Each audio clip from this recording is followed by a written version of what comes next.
Olá, pessoal. Boa noite para todos. Sejam muito bem-vindos ao webinar da Rede, que acontece toda quinta-feira. Hoje, mais uma vez, com um tema que está super intrigando, instigando e gerando questionamentos entre muitos gestores de escolas. A Rede, ela é uma iniciativa do Vivadi. Ela é uma iniciativa para reunir. Vivadi é a startup que vem trazendo para as escolas, entregando para as escolas uma plataforma que integra um conjunto de programas para desenvolver as soft skills dos alunos na escola. E, por iniciativa, então, do Vivadi, a gente vem reunindo um grupo de gestores de escolas de todo o Brasil para promover toda uma discussão que gira em torno da importância do investimento no desenvolvimento do hemisfério direito dos alunos, né? Então, investir no hemisfério direito do cérebro, investir na parte não cognitiva, como uma nova oportunidade da escola mostrar seu valor, mostrar resultados e formar ainda melhor seus alunos. Então, é a rede, o hemisfério direito da escola. A gente vem trazendo as discussões em torno de encontros como esses webinars que acontecem todas as quintas-feiras, vem trazendo essa discussão a partir de um blog que nós temos na página rede.vivadi.com.br. E hoje, mais uma vez, vamos aprofundar essa discussão falando aí sobre o ensino híbrido, né? Falando muito também da perspectiva de formação de professores a partir disso. Tá? Então, boa noite para todo mundo. A gente vai... Tenho aqui ao meu lado meu amigo, parceiro de toda quinta-feira, Pablo Doberti. Boa noite, Pablo. Oi, Mal. Boa noite. Boa noite a todos os presentes. E para todos aí que estão cumprimentando a gente, Márcia, Joelma, Silvia, Lu. Bacana esse seu boa noite, Lu. Aparecida. Bom, pedir a vocês que sempre que coloquem discussões para os demais lerem, que marquem não só os painelistas quando forem postar o comentário, mas marquem também todas as pessoas, além dos panelistas, né? Quem está assistindo, né, ao webinar. Então, meu amigo Francisco Bartô, por exemplo, deu uma boa noite para todos os participantes do nosso webinar de hoje, mas marcou só os painelistas, meu amigo. Só eu e Pablo que lemos isso daí. Esse webinar, ele fica sempre gravado na página da rede, rede.vivadi.com.br. Eu vou aqui aproveitar esse tempo que nós temos aqui de 1 minuto antes de começar para fazer a divulgação da página da rede, convidar todos vocês a visitarem a página, né? Então, a página da rede. Na página da rede tem sempre o assunto do webinar, um formuláriozinho de inscrição para quem deseja participar. Esses webinars acontecem todas as quintas-feiras, né? Então, a rede é onde a agenda da educação para as escolas está em discussão entre gestores e especialistas. Tem aqui uma pequena apresentação do que a gente faz. Os posts no blog. Sempre o vídeo do último webinar que aconteceu. O último foi sobre metodologias ativas nas escolas. A gente tem rodado também e-books aqui com temas relevantes a partir de nossas discussões. Todos os links, todo o link para poder ouvir também o que a gente discute aqui no nosso podcast, no Spotify, né? E aqui no menu inicial, a página do blog, estão todos os textos, né? Metodologias ativas, volta às aulas, recreio escolar, a morte dos livros, habilidade socioemocional, enfim. Tem uma série de textos aqui, grande parte deles escritos pelo Pablo, e que a gente estimula que leiam, que tragam para a gente comentários, para a gente aprofundar a discussão, além desses webinars que acontecem. Tá? Aqui na parte de vídeos estão também todas as... Na parte de vídeos estão todos os vídeos, né, que já aconteceram. Então, está aqui o da semana passada. Enfim, foram vários webinars. Na semana passada a gente estava perguntando quantos foram, né, Pablo? Então, metodologias ativas, emoções da comunidade escolar, territórios formativos, educação híbrida, tecnologia e metodologias ativas na educação, tudo que você precisa saber sobre formação remota e presencial de professores, importância da leitura escrita, como trabalhar com um programa escolar de saúde alimentar, tecnologia na escola, construção de cultura de estudos, casa como um ambiente de aprendizagem, como as escolas podem ativar a inteligência emocional dos alunos, alunos bilíngues, enfim. Foram vários encontros que nós já tivemos e estão todos aqui hospedados, né, aqui na página aqui. Vou tirar aqui. Temos um bom público aí assistindo a gente hoje e ao longo da discussão tem muita gente ainda vai chegando, como tem sido toda quinta-feira. Bom, o tema de hoje é a tal do híbrido, né? A palavra híbrido é uma palavra que traz aí uma série de possibilidades de interpretações. Tá? Hoje a gente vai fazer uma dinâmica um pouco diferente. Ah, desculpa, Verônica, você perguntou qual o nome do Spotify. O nome do Spotify é o Hemisfério Direito da Escola. Hoje a gente vai fazer uma dinâmica diferente, né? A dinâmica hoje, ao invés das provocações que o Pablo sempre traz, ela vai acontecer a partir de questões, de perguntas que eu vou fazer para ele, né? Então, eu separei aqui algumas perguntas para a gente explorar algumas possibilidades dentro desse tema. E eu gostaria de convidar também todos vocês que estão assistindo a gente aqui, público de gestores de todo o Brasil, um grande número de pessoas aqui hoje, né? Tem aqui a Ana Paula de Pernambuco, já se apresentou aqui. Espero que esteja aí o pessoal de Manaus, de Belém, que sempre aí está presente. Para a gente convidar vocês a fazerem perguntas, né? Para poderem me ajudar nisso daqui. O meu repertório hoje ele está razoavelmente extenso, mas eu não sei se vai ser suficiente. Então, vou pedir a colaboração de vocês para que mandem perguntas para que a gente possa enriquecer ainda mais, tá? Então, se já quiserem ir postando, postem aqui e mandem para a gente as perguntas para poder alimentar a discussão de hoje, tá bem? Bom, Pablo, vamos lá. Eu acho que o ponto de partida inicial aí que eu gostaria de te perguntar é sobre como é que você enxerga, né, a definição e a configuração dessa palavra híbrido, né? Assim, fala assim, educação híbrida, ensino híbrido, né? A palavra híbrido em si, ela remota a um determinado contexto. E se a gente for pesquisar aí em inglês, em português, em francês, tem várias possibilidades de interpretação do que significa uma escola híbrida. Né? E muita gente, às vezes, fica presa a uma coisa só, né? Que é a coisa da tecnologia, e pode ir muito além disso. Então, acho que a gente pode começar a discussão pensando aí conceitualmente qual é o significado de ser híbrido, né? Legal, legal. Bom, boa noite a todos de novo. É verdade, a palavra híbrido não foi inventada agora, nem chegou às escolas agora. Estava muito ligado claro, híbrido quer dizer combinado de duas coisas, ou depois pelo menos duas coisas que compõem um terceiro. E no mundo da educação, até agora, até a pandemia, isso estava muito ligado à combinação de digital e analógico, digital e não digital. Hoje o contexto histórico deu para a palavra híbrido, para a educação híbrida, para a escola híbrida, um significado muito forte, que é essa escola que vai ter que gerir, a partir da retomada, alunos presentes e alunos ausentes.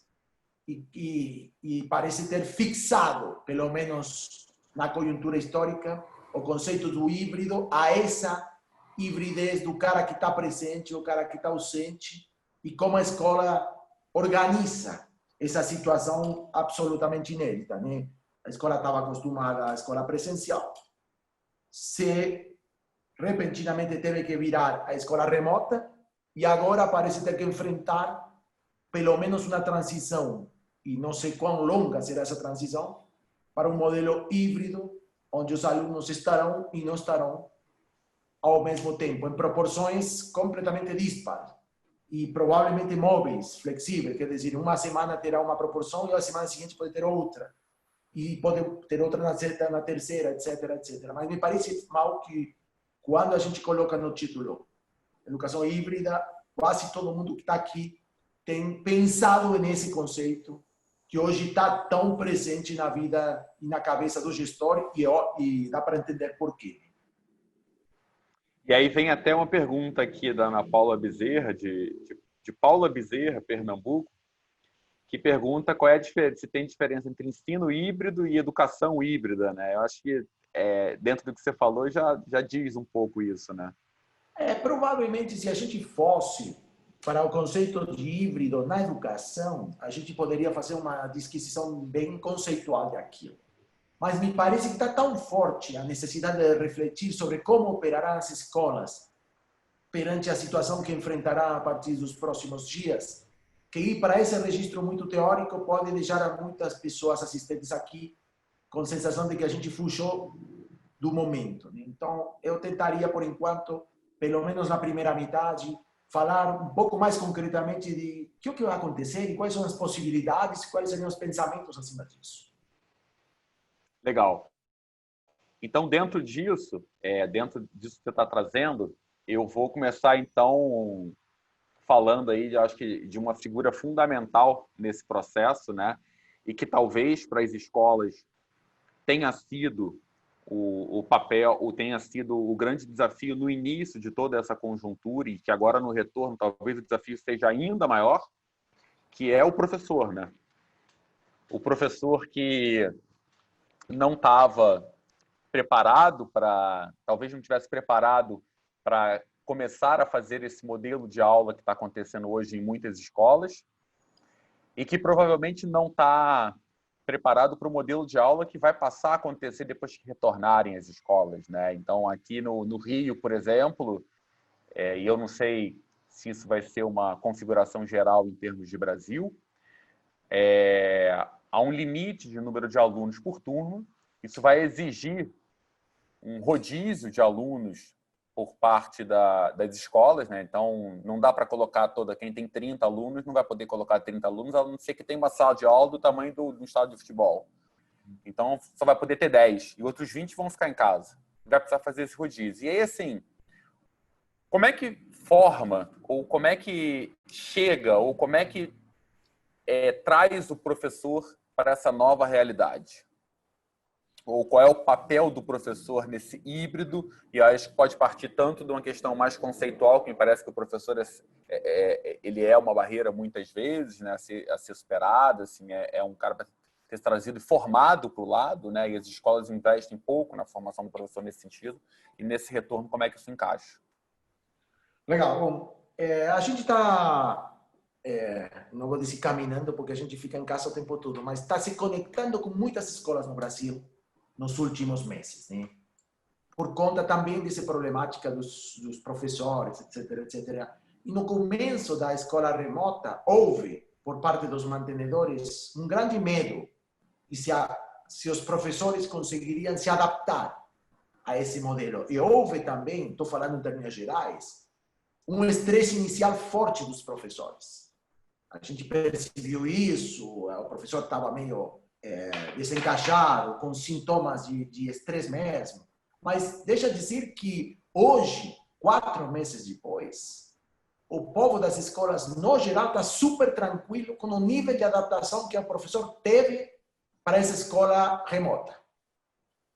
Quer dizer, era uma população teoricamente não muito preparada para virar uma população conectada com essa escola remota, mas em pouquíssimo tempo os professores demonstraram uma grande adaptação. E eu acho que demonstraram porque, na verdade, o digital não deixa fora ninguém, né?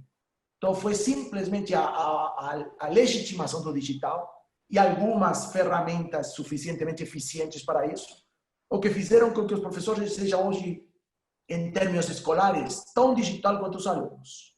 E há pouquíssimos casos de caras que ficaram fora. E você sabe isso, Mal, de tua caminhada pelas escolas também. Então, para mim, isso é uma revelação. Os professores estão no jogo. Estão no jogo. Em geral, estão no jogo. Isso, para mim, é uma notícia fantástica. Segunda questão, isso resolveu ou estabilizou o modelo de escola remota, né?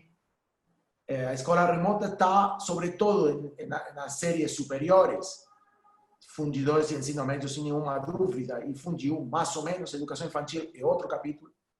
É um modelo estabilizado hoje, no mundo inteiro, e no Brasil em particular. Estabilizado, de alguma maneira, do lado dos alunos, e estabilizado também do lado dos professores. Agora vem esse híbrido da vida, né? Então, aí começa outro capítulo. Claro que haverá também professores que não vão poder ir para a escola, porque são população de risco, né?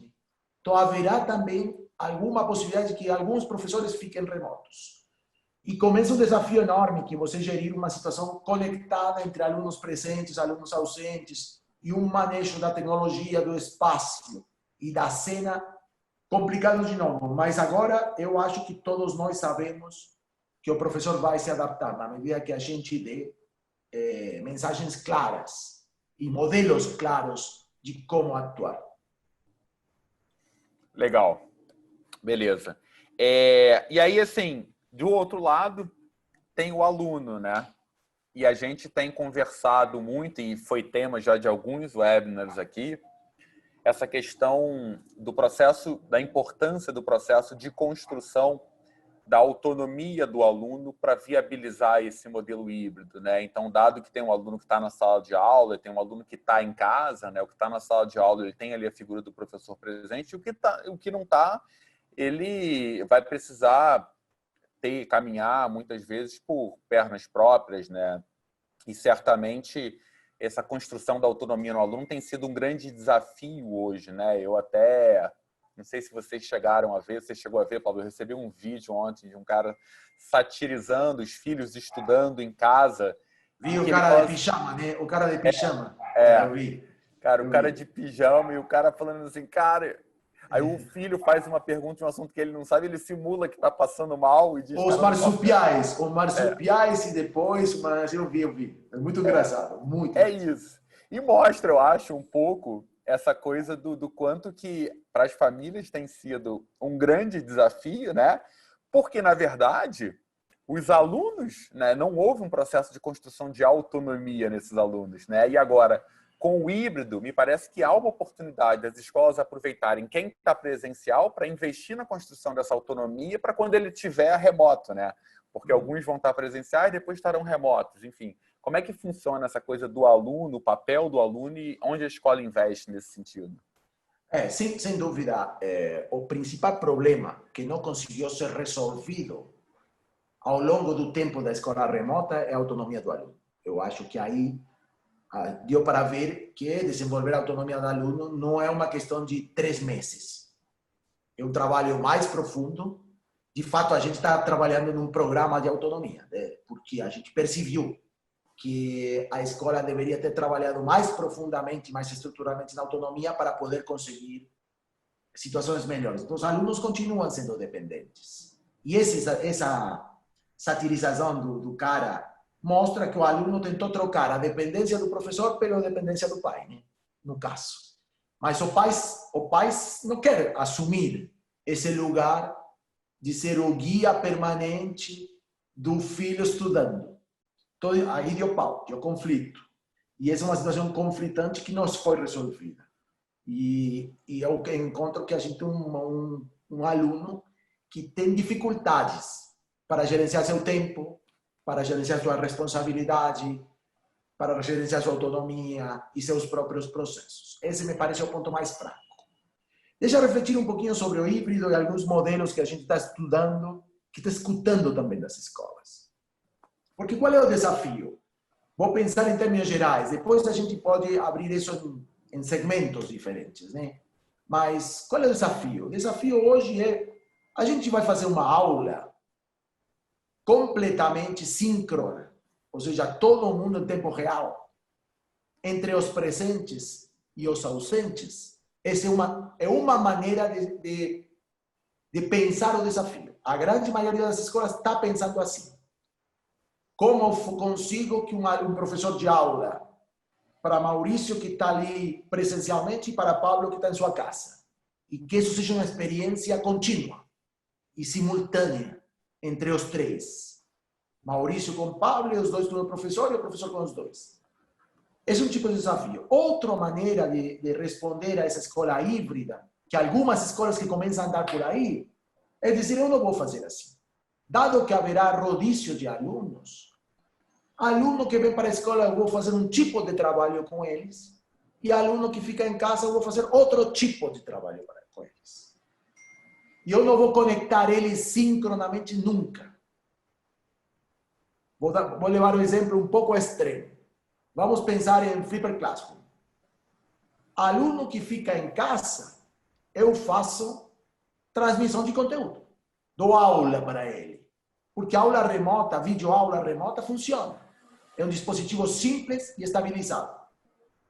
Aluno que vem para a escola, eu faço essencialmente duas coisas que fazer remoto é dificílimo. Uma, trabalho o corpo dele, educação física, yoga, qualquer coisa que tenha a ver com ele se encontrar com ele mesmo através do corpo, que fazer videoaula do corpo para aluno, adolescente, todos nós vivemos isso em casa e uma coisa meio esquisita, né? Ou também coloco a eles a discutirem com o professor o conteúdo que foi consumido em casa, que é o modelo Flipper Classroom, né?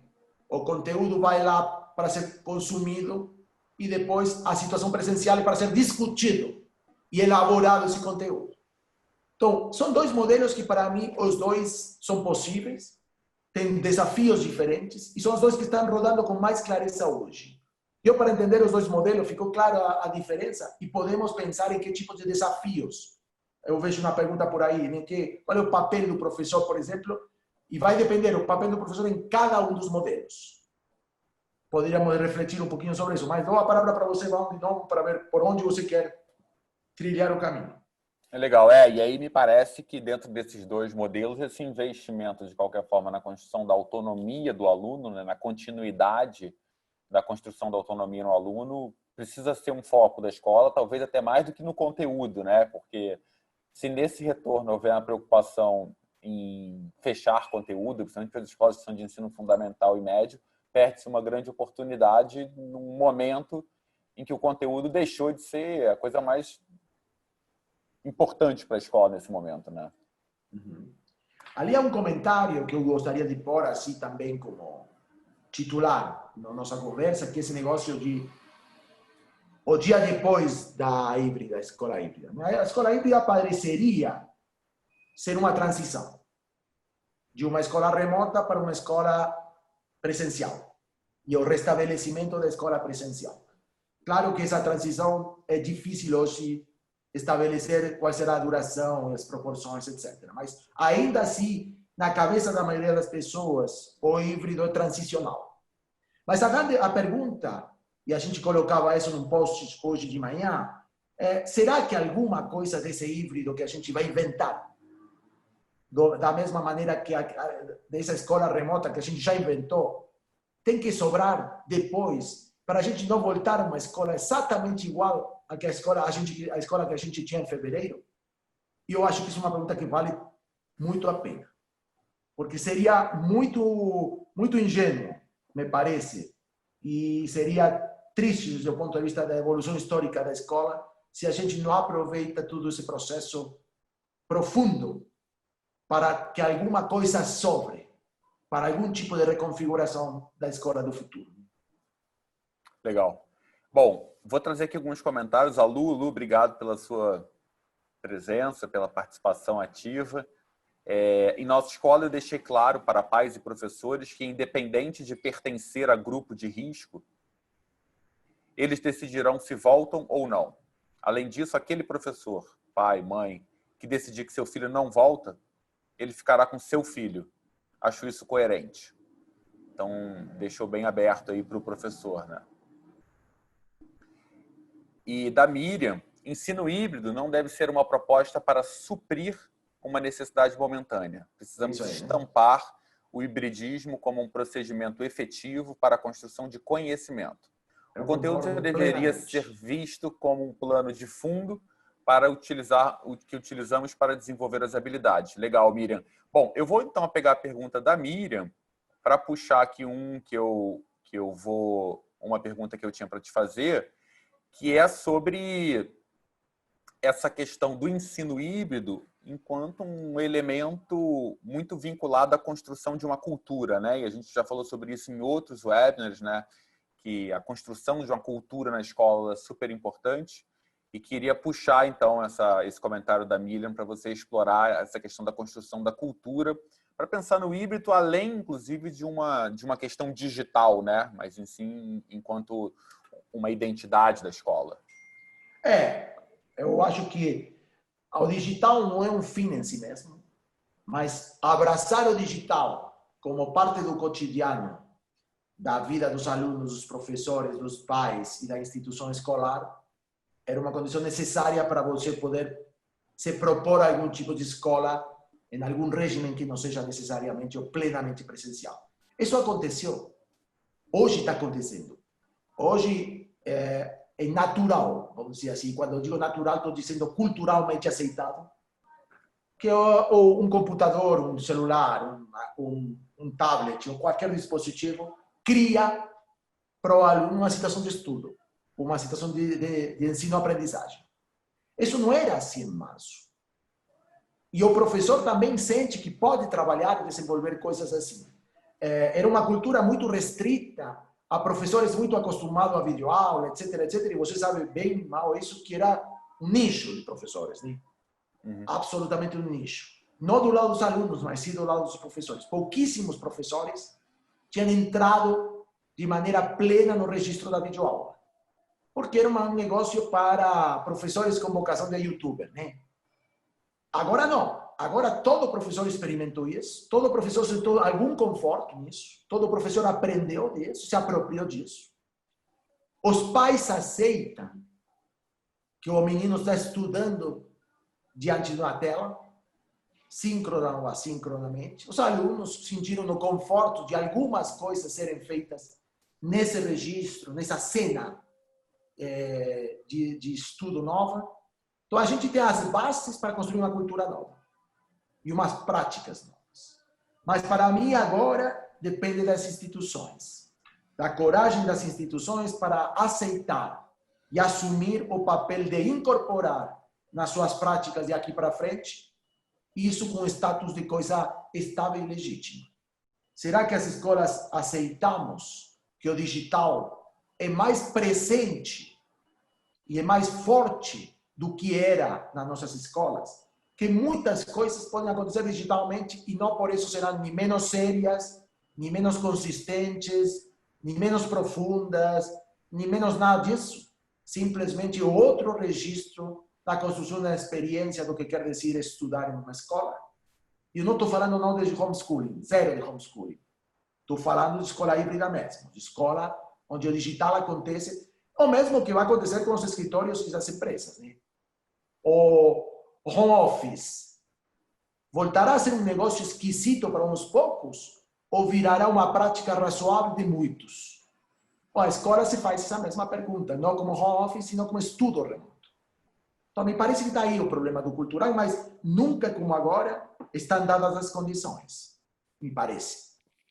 E aí entra numa oportunidade de ressignificação, né, de uma cultura escolar que ainda estava muito arraigada, né, baseada no modelo de educação distante das expectativas dos estudantes, né? Então, eu acho até que isso tudo que você está falando chega mais perto das expectativas dos alunos, né?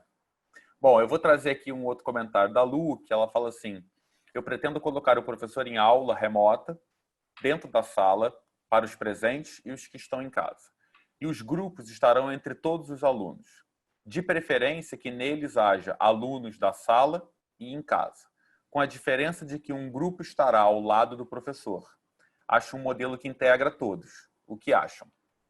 A Lu sabe que a gente está conversando sobre isso, né? E eu concordo. O grande desafio aí é criar uma experiência única com caras que não estão juntos. Vou dar um exemplo pessoal e acho que todos temos isso. Eu não vejo a meus pais nem a meus filhos maiores há 5 meses. Todos eles moram na Argentina.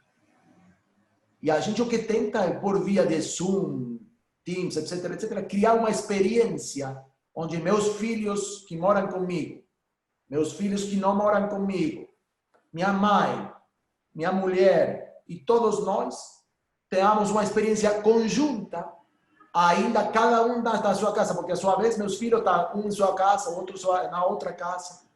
É o mesmo desafio do sala de aula, que é o que o Lu está colocando. Como a gente faz para que os que estão separados estejam juntos e sintam esse intercâmbio com uma experiência real?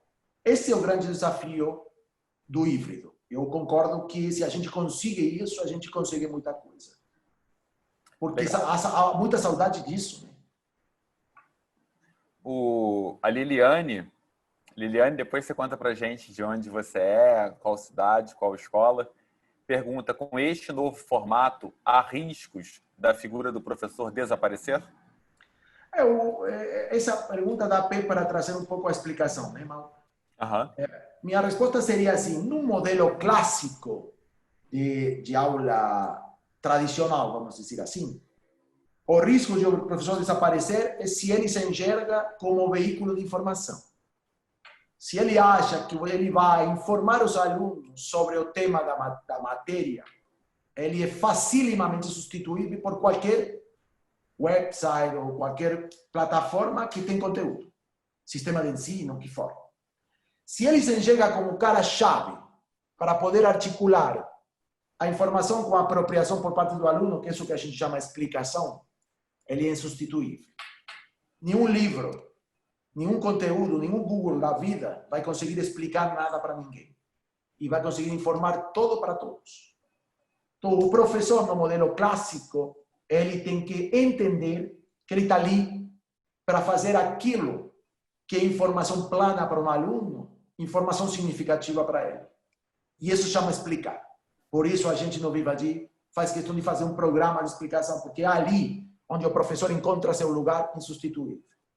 No caso de um professor muito mais facilitador, que um modelo muito mais interativo de aula, vamos dizer assim, de novo, se ele é um bom facilitador, ele é chave, porque sem facilitador a troca não acontece. Não há troca espontânea e eficiente. Ele tem que provocar, ele tem que administrar, ele tem que fazer dosagem, ele tem que estimular, ler a situação, etc, etc. Então, de um modelo, o professor explicação, e do outro modelo, o grande professor facilitador de uma troca eficiente, crescente e nutritiva para cada um dos atores. Ali não tem risco nenhum, nem no digital, nem no presencial. O professor precisa sim, mas não se ele confunde seu papel. Né? Eu acho que tem um outro ponto. Eu me lembro de alguns anos atrás ter feito uma pesquisa junto com alguns alunos e professores sobre busca, né? Assim, você dá uma informação e fala assim, cara, o que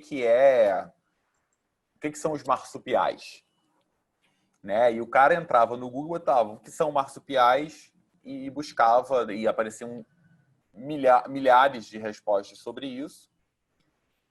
E ele não sabia muito bem qual era a resposta que cabia a ele, né? E assim, é muito comum, por exemplo, você ver trabalhos de escolas em que os alunos eles acabam fazendo essa busca no Google e acabam trazendo uma resposta com um nível de complexidade que está muito além do nível cognitivo dele, né? Que na verdade ele foi lá, pesquisou, tentou mudar uma outra palavra e colocou ali a resposta dele e fez o trabalho, né? Então, eu acho que tem muito também esse papel do professor de ensinar o aluno como fazer, né? Durante muito tempo ficou muito naquela coisa do ensinar o quê, né? O ensinar como ficou muito de lado, né? Então, como é que você faz uma busca e filtra essa busca e usa mecanismos para você achar exatamente o que você precisa, ou ter um fit com o que você buscou, né? Se você entra hoje no YouTube, tem dezenas de aulas sobre os tipos de clima do Brasil.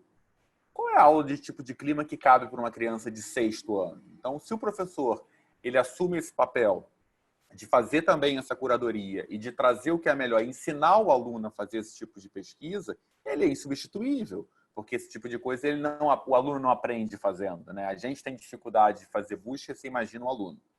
É verdade. É construir critério, né? Que construir o critério é a grande barreira para não cair no fake news e todo esse tipo de coisa. Né? Se o aluno desenvolve critério, ele consegue navegar no mar das notícias ou da informação difícil de resolver. Eu concordo com isso. Hoje, Critério e sentido são as duas coisas. O que quer dizer isso em relação com outra coisa? O que quer dizer isso para mim hoje, no lugar que eu moro, no contexto histórico em que eu estou? Tudo isso que o professor tem que fazer. perfeito. E aí eu me lembro, hoje, inclusive, aconteceu um fato curioso. O meu filho veio me mostrar uma foto, falou assim, pai, olha isso aqui, uma foto de uma mão machucada, um pé machucado, e embaixo vi um texto de que a pessoa tinha sido atacada por um tubarão que, teoricamente, vive numa praia aqui no Rio de Janeiro, que é a Praia da Reserva, e esse tubarão está atacando os surfistas que estão lá. Só que nunca houve tubarão. Essas fotos não são no Brasil, essas fotos vieram de outro lugar e começaram a se espalhar em grupos de WhatsApp. E ele super empolgado, querendo mandar para a professora, olha só, tá tendo ataque de tubarão aqui no Rio de Janeiro. Não tem ataque de tubarão aqui no Rio de Janeiro, até onde eu sei. E isso é uma mentira que já existe. Então, se o aluno tem esse conhecimento, se ele tem essa sabedoria, esse critério que você falou para aplicar o filtro, ele evita cair nesse tipo de propagação do chamado fake news, né? Porque senão é sempre alguém que tem que fazer por ele. Né? E aí, no lugar da autonomia, cria dependência, que é o que a gente falou. Exatamente. A Liliane se apresentou, ponto de partida, brota em Opa, muito Salvador. bem. Legal, Liliane. A Abraços Miriam, para a Geisa, para toda a equipe lá. Para a legal. Lili e para todos. A Lu pergunta, o que acham de colocarmos os alunos do novo ensino médio, na nova BNCC do médio, que iremos iniciar em São Paulo no próximo ano, acredito que no Brasil, em aprendizagem remota em termos das disciplinas eletivas, das trilhas de aprendizagem escolhidas. O híbrido, no médio, nas matérias eletivas. Ali, Elu, há uma grande oportunidade e também uma grande ameaça. Deixa eu te contar um pouquinho o que eu penso. Não sei se vocês todos sabem, mas no México é um exemplo mais concreto e mais grande que eu conheço. O ensino médio não é gerido por escolas. A grande maioria dos ensinos médios do México são geridos ou por instituições completamente especializadas só no ensino médio ou pelas universidades. Ou seja, as escolas acabam no Fund 2 e o ensino médio é outro tipo de escola, que acontece em outro tipo de experiências, com outra configuração, mais próxima da universidade do que da escola. Isso no Brasil não acontece. Não há nenhuma universidade que tenha ensino médio, por enquanto. Mas vocês todos sabem quanto as universidades gostam do EAD, né? Adoram o EAD, em boa medida também porque ela é muito mais lucrativa do que a presencial. Então, o perigo de a escola ficar muito no presencial travadinho é deixar muito espaço para que um EAD de ensino médio de universidade tire de seus alunos. Então, eu acho, Lu, que pela diversidade que o ensino médio parece que vai ter no Brasil a partir do ano que vem, e pela ameaça de que o híbrido seja necessário para ter uma experiência mais dinâmica de um menino ou adolescente, acho que a escola tem que reagir e propor alguma coisa do tipo. Onde a experiência seja mais solta, mais mista, mais complexa desde o ponto de vista da organização e muito mais diversa. Então, eu entraria nessa agenda assim e consideraria que temos que refletir sobre como a escola vai pensar o ensino médio que vem a partir do híbrido. Então, eu subscrevo essa agenda e com algum nível de urgência. Legal. A Miriam traz aqui um comentário, um professor como transmissor de informação, sim, mas como um orientador, mediador, articulador, nunca vai desaparecer. Será sempre aquele que vai iluminar. Né? Essa palavra iluminar é boa, né? Acho que cabe super bem, né? Bom, vou trazer para você aqui uma outra questão, que é como é que funciona, qual que é a tua visão em relação à avaliação dentro desse modelo híbrido? Eu acho que a avaliação provavelmente seja um negócio mais fácil, com uma ressalva, uma só, que é um negócio de que tem que ser feita de uma maneira tal que se o menino consulta alguma coisa, ele não, com a consulta não consiga resolver o problema. Vou dar um exemplo. Se você pergunta qual é a montanha mais alta do Brasil, cara, essa é uma pergunta que é impossível fazer remoto, porque ele vai colocar no Google, que você não pode controlar, qual é a montanha mais alta do Brasil, e vai vir no Google e ele vai copiar, vai fazer copy-paste e pronto, resolveu a pergunta. É uma pergunta netamente informativa. Agora, se você faz perguntas de elaboração que contam com a informação, mas não são a informação, de novo, o negócio da explicação e da apropriação do conteúdo, tanto faz se o menino está do lado de você ou está em casa fazendo. Então, eu acho que isso vai nos levar a avaliações mais inteligentes, mais sofisticadas, menos informativas. E isso dá para deixar as coisas muito melhores em termos de porque a partir do que você avalia é que você constrói seu próprio currículo, né? Então, se a gente eleva o nível de sofisticação da avaliação, você eleva o nível de ensino. Porque avançar em modelos de controle dos alunos para evitar que eles consultem durante a prova é usar a tecnologia para espionagem. E isso não funciona. Não dá para fazer isso. Que vai pôr o pai do lado para que o menino não consiga consultar o livro. Não funciona. Então, eu acho que é um desafio lindo para a gente ter questões avaliativas, muito mais desafiadoras do que simplesmente reproduzir uma informação. Legal. Essa questão e aí entra mais um desafio que é formar o professor para isso, né? O professor super formado e acostumado a um tipo de avaliação, né? Então, imagino claro. que Claro. tanto eu vou depois voltar com essa questão que é sobre essa questão do planejamento, né? Como é que faz isso tudo já, mas antes disso eu quero te perguntar o seguinte: a gente no Vivadi tem desenhado programas, né? Que passam desde preocupação com a saúde alimentar até por cultura de explicação, inteligências socioemocionais, inglês. E dentro desses desenhos, a gente tem feito uma grande discussão acerca da importância da ativação de novos territórios, né? Sejam eles da escola, sejam eles fora da escola, numa perspectiva formativa, né? Eu acho que a gente já conversou sobre isso em algum outro momento. Dentro da ideia do híbrido, me parece que essa também é uma ótima oportunidade para as escolas repensarem os espaços que vão além da sala de aula. E aí, não estou falando só do sala de aula e casa, para não ficar uma coisa dicotômica, mas incluir na sua proposta, incluir na sua visão, incluir no seu projeto político-pedagógico uma possibilidade, não, uma realidade de desenvolver explorar esses territórios de maneira formativa. Me parece que isso também é híbrido, né? Total, Mal. Quando a gente começou a trabalhar Vivadi no ano passado, e a gente já falava de ativar outros territórios, lembra, né? Uhum. Era difícil encontrar exemplos consistentes, porque a escola era muito presencial e acontecia muito no presencial na sala de aula. Então, quando a gente falava para uma escola, vamos tentar que a instituição tenha presença, aconteçam coisas formativas, além do que acontece presencialmente dentro da sala de aula. Essa pandemia fundou, de uma maneira completamente compulsória, um outro território. E até acabou com o território clássico. A sala de aula não existe mais, pelo menos por enquanto.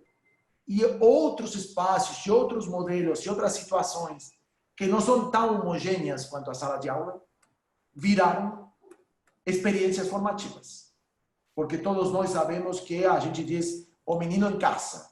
Mas há muito tipo de casa, há muito tipo de menino, há muito tipo de situações, quem estuda deitado, quem estuda sentado, quem estuda parado, quem estuda fazendo outra coisa, quem estuda só fazendo isso. Quer dizer, virou um território bem mais complexo, muito menos controlado, onde a gente precisa definir agora dispositivos formativos para fazer disso uma experiência formativa consistente. Então, eu concordo com essa ideia de que daqui para frente a gente tem que perceber que a instituição pode invadir, contaminar outros momentos e outros espaços e outros tempos diferentes da vida do aluno que simplesmente a sala de aula. E que isso é um ganho para todos. Mas não todo deve virar, né, instrucional, como a gente já falou muitas vezes.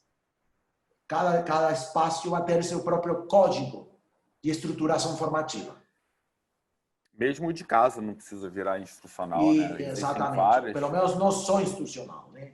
E, de novo, ferramentas como o livro podem ser úteis para um e absolutamente prejudiciais para outros.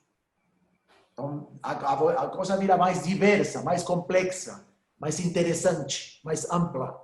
E a escola tem cada vez mais importância, não menos importância. Porque o cérebro de todo esse ecossistema continua sendo a escola. É a escola, para nós, pelo menos para Vivagi, quem desenha todos os espaços formativos. Todos os territórios são gerenciados pelo cérebro da escola. Ainda não acontecem todos na escola. Legal.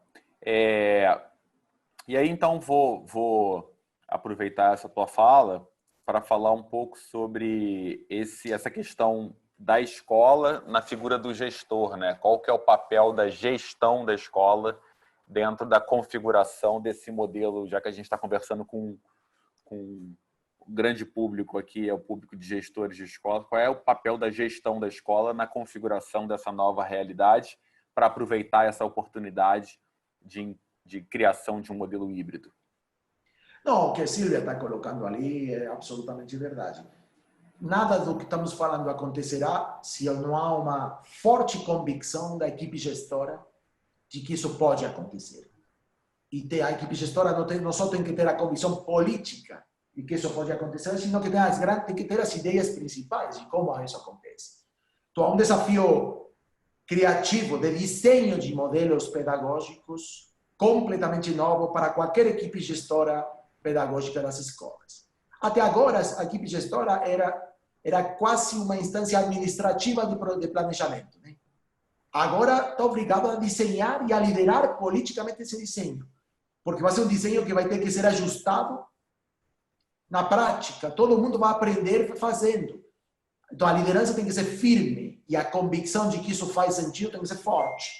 Mas é uma baita oportunidade. É muito mais lindo ser diretor pedagógico de uma escola hoje que há 2 anos. Porque o trabalho é muito mais desafiador, não é? E aí envolve também todo esse planejamento para não cair também no risco de, gastar mal o dinheiro, né? E gastar mal o dinheiro significa cair em ofertas que existem no mercado de tecnologias que custam caro e que depois vão ser abandonadas. Gastar mal o dinheiro significa não investir em coisas que serão efêmeras, né? E sim investir a maior parte do budget que as escolas têm nesse sentido, para essa configuração, algo que seja permanente, né? Então, me parece que existe também aí, por parte do gestor, uma necessidade de aprofundar um planejamento, pensando aí num médio e longo prazo, para que haja um bom uso do recurso. Porque eu acho que nessa conjuntura toda existe esse grande risco de aparecerem vendedores de soluções milagrosas. Outro dia alguém me mandou um vídeo de um treco, uma maquininha que tem 4 botões, e aí o cara coloca 4 câmeras, uma filma o quadro, outra filma o professor, outra filma os alunos, e a outra filma a tela do computador, eu acho, não lembro o que era. E você instala aquilo, instala as câmeras, bota o computador e com aqueles botõezinhos você vai alternando para quem está em casa poder ir assistindo com a mesma experiência de quem está na sala. Agora você imagina, o cara isso custa uma fortuna, o preço era altíssimo, isso custa uma fortuna, você atende uma demanda que vai durar alguns meses e faz o que com isso depois? Concordo. E aí você acaba tentando pegar aquele modelo instrucional que existe na sala de aula e levar ele para casa, dentro dessa divisão quem está em casa, quem está na escola, e querendo reproduzir isso, e me parece que o momento não é para reproduzir isso, e sim buscar essas novas configurações, essas novas possibilidades, e pensar qual é o melhor investimento que a escola pode fazer nesse momento de algo que vai ser duradouro, que vai ser permanente. O que a gente está dizendo para as escolas é que toda decisão da conjuntura deveria ser posta em contexto do desenho da escola por vir. Já não da escola que foi. Não é bom você dizer, eu estou olhando a escola que eu tinha e vou investir ou não nesse aparelho.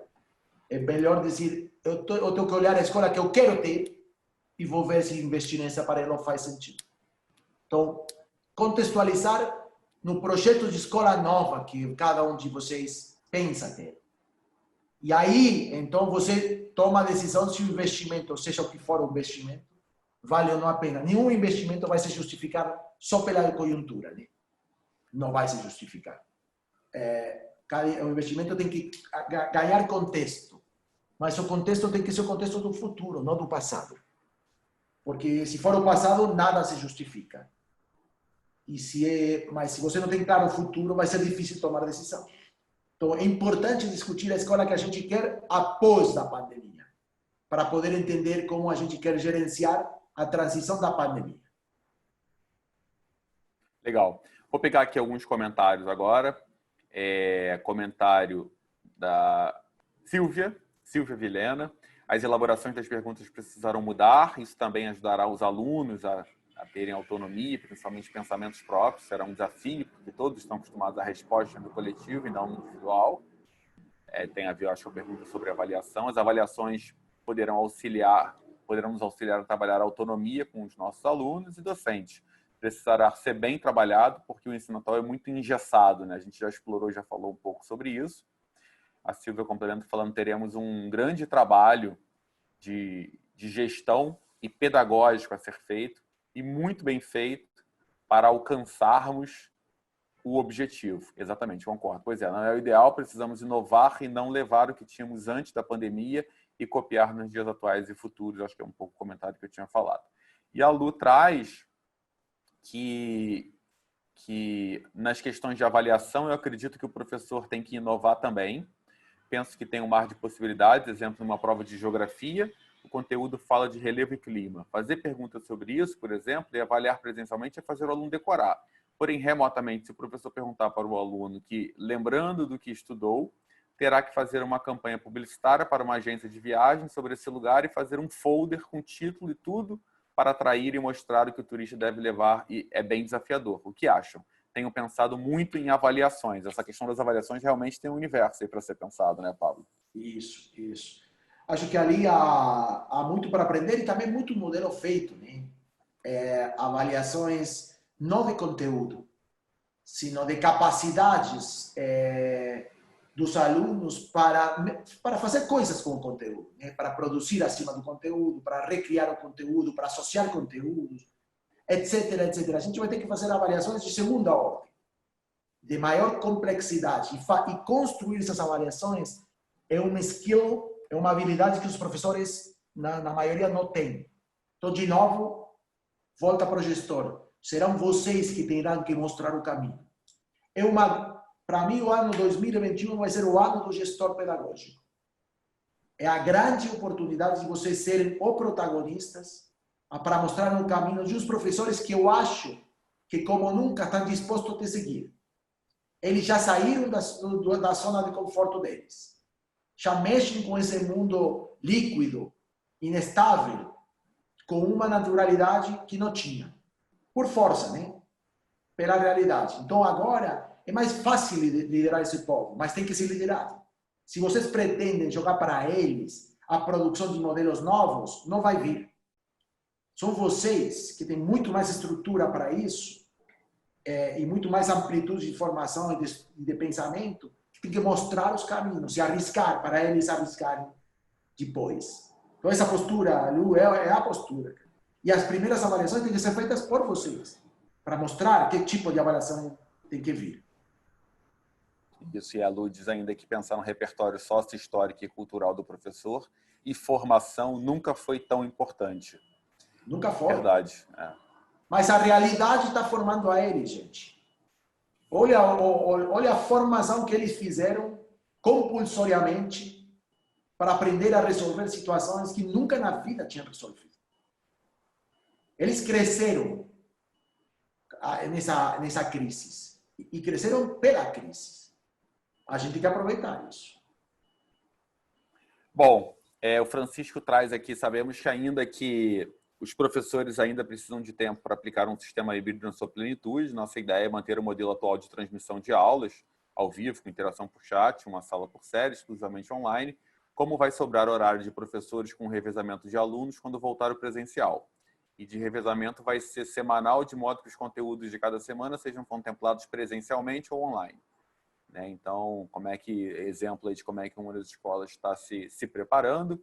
A Silvia traz aqui, concordo com o Pablo, mais uma vez ele disse que eu tenho dito a todos, quando tem oportunidade. Será imprescindível o posicionamento dos gestores junto aos professores. E a forma de se posicionar é um grande desafio, né? Porque é uma faca de dois legumes, como diriam os mamonas assassinas, né?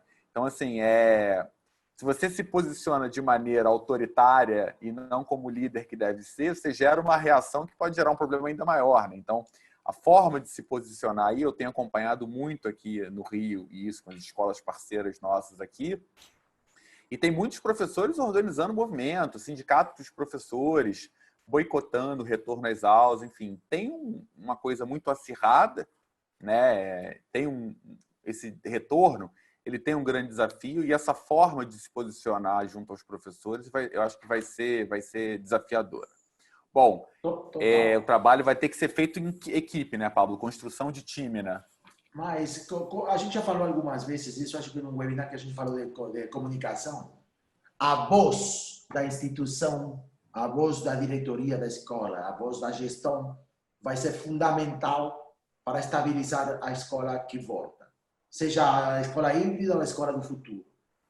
Pais, alunos e professores precisam ouvir uma voz firme, que diga com clareza para onde decide ir. Então, não vai existir, me parece que vai ficar muito ruim uma escola que fique calada, achando que todo mundo sabe o que tem que fazer. O gestor vai ter que subir acima da mesa, pegar o microfone e falar. E dizer, é para lá.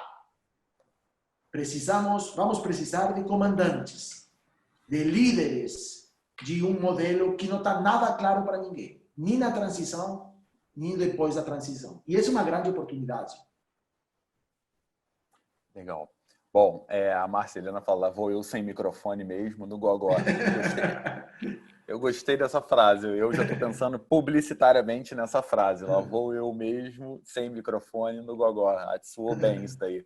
Bom, vou pedir para você fazer um encerramento, então, Pablo, fazendo uma reflexão em cima de duas coisas. A primeira é, você é sócio de 4 escolas, né, 3 em São Paulo e em Minas Gerais, e está participando ativamente das discussões em torno disso nas escolas que você participa.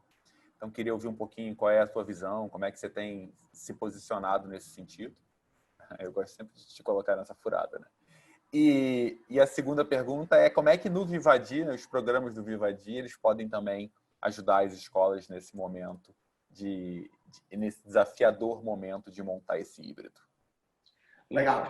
Bom, nas nossas escolas, sobretudo nas escolas de São Paulo, a gente abriu esse debate sobre que oportunidades, que desafios nos poderia deparar a pandemia lá no início.